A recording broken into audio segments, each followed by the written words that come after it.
Hi guys, so let's talk about designing in 2025 or in the now. Um, because I feel like sometimes when we get educated in fashion design, a lot of the information that we get are so outdated, especially if the teachers haven't been working in the industry for a long time. Let's say they were in school, which is my case.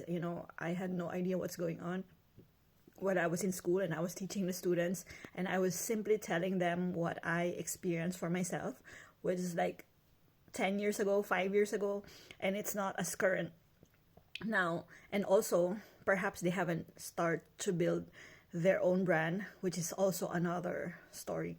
So let me tell you what we're up against right now. As someone who's also starting their brand, well, not really starting, but working on it. So number one, there's so many other brands, and before it was limited to what we can buy in our country.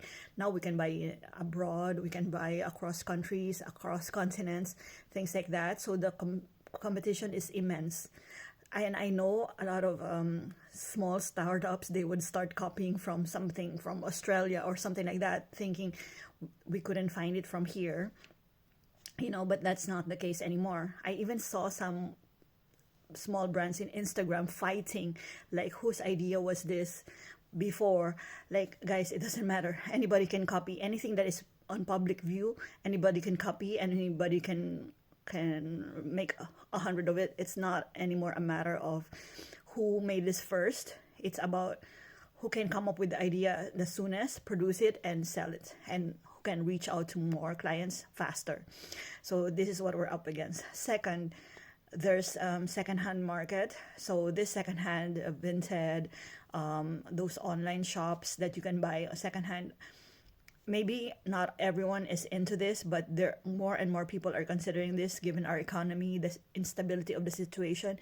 Whether you agree with this or not, you have to accept the fact that it is happening. So what does it mean? It means that if your brand is not properly branded, or it's not a high-end brand, and it's the same price as a secondhand Chloe, a secondhand Chanel, why would I buy your brand? I'm not putting your brand down or anything, but I'm asking you to reflect on it.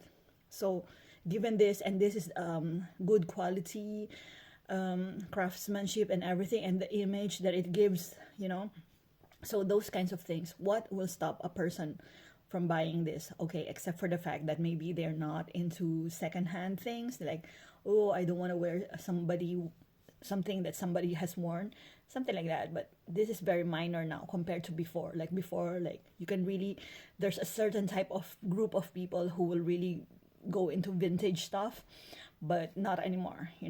And then last but not the least is our economy worldwide.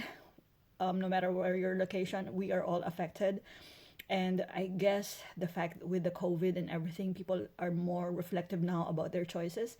Not like before, like, okay, we can do a haul, and even if it doesn't last for a long time, it's fine.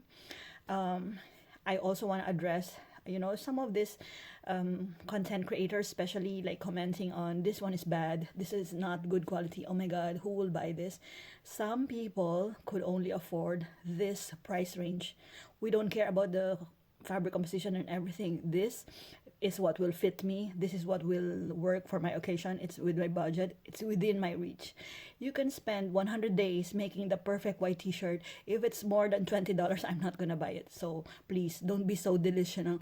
I know you can help a lot of people by pointing out the mistakes, but being this picky doesn't work for everybody, just so you know. And not everybody has the budget of $40, even though it will last 10 years. I don't care. My Zara shirt is fine for, I don't know, a year or two.